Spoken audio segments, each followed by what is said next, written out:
பொங்கலுக்கு முன்னாடி செங்கல் வருது அப்படின்னு பலரும் பலவிதமாக கமெண்ட் பண்ணி வந்துட்டுருக்காங்க. ஆமை வேகத்தில் அந்த கண்ணானது நகருதான். நாளைக்கு எத்தனை மாவட்டங்களில் சம்பவம் இருக்குன்றது தான் நம்ம இந்த வீடியோவில் பார்க்க போகிறோம்.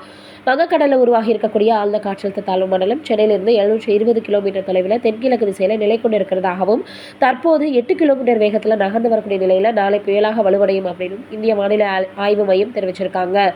ஏற்கனவே தெற்கு கடலின் மத்திய பகுதிகள் அதனை ஒட்டியிருக்கக்கூடிய பூமத்திய ரேகையை ஒட்டிய கிழக்கு இந்திய பெருங்கடல் பகுதியில் நிலவிய காற்றழுத்த தாழ்வு மண்டலம் 26ஆம் தேதி 8:30 மணி அளவில் ஆழ்ந்த காற்றழுத்த தாழ்வு மண்டலமாக வலுப்பெற்றிருக்கு.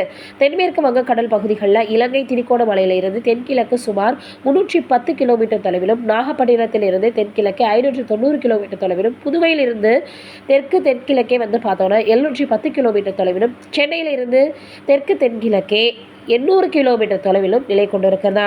இது வடமேற்கு திசையில் நகர்ந்து நாளை புயலாக வலுப்பெறக்கூடுமா. இது அதற்கு அடுத்த 2 தினங்களில் மேலும் வடமேற்கு திசையில் இலங்கை கடலோர பகுதிகளை ஒட்டி தமிழக கடலோர பகுதிகளையும் நோக்கி நகரக்கூடும்னு சென்னை வானிலை ஆய்வு மையம் தெரிவிச்சிருக்காங்க.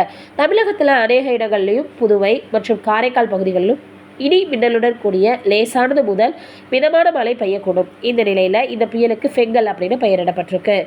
வங்கக்கடலில் உருவாகி இருக்கக்கூடிய ஆழ்ந்த காற்றழுத்த தாழ்வு மண்டலம் காரணமாக நாகப்பட்டினத்தில் சுமார் 127 மில்லிமீட்டர் மழை பெய்திருக்குது. கடலூரில் 67 மில்லிமீட்டரும், தஞ்சாவூரில் 54 மில்லிமீட்டரும், சென்னை மீனம்பாக்கத்தில் 46 மில்லிமீட்டரும் மழை பெய்திருக்கு. இதே போல நாகப்பட்டினம், திருவாரூர், மகாபலிபுரம், சிதம்பரம், சென்னை, மயிலாடுதுறை உள்ளிட்ட பல பகுதிகளில் நல்ல மழை பெய்திருக்குது.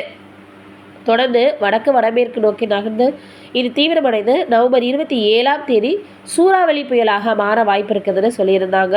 தொடர்ந்து 2 நாட்களுக்கு வடமேற்கு திசையில் தமிழக கடற்கரையை நோக்கி நகர்ந்து இலங்கை கடற்கரை நோக்கி நகருமா. இந்த நிலையில் காற்றழுத்த தாழ்வு மண்டலம் தமிழகத்தை நோக்கி நகர்ந்து வரும் நிலையில் மயிலாடுதுறை, நாகப்பட்டினம், திருவாரூர் போன்ற மாவட்டங்களிலும் காரைக்காலிலும் கனமழை முதல் அதி கனமழை வரை பெய்யக்கூடும் அப்படின்னு ரெட் அலர்ட் கொடுக்கப்பட்டிருக்கு.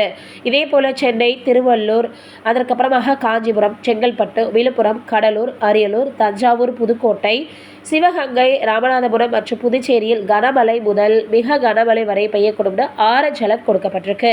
கள்ளக்குறிச்சி, பெரம்பலூர், திருச்சிராப்பள்ளி, தூத்துக்குடி மாவட்டங்களில் கனமழைக்கான மஞ்சள் அலர்ட் கொடுக்கப்பட்டிருக்கு.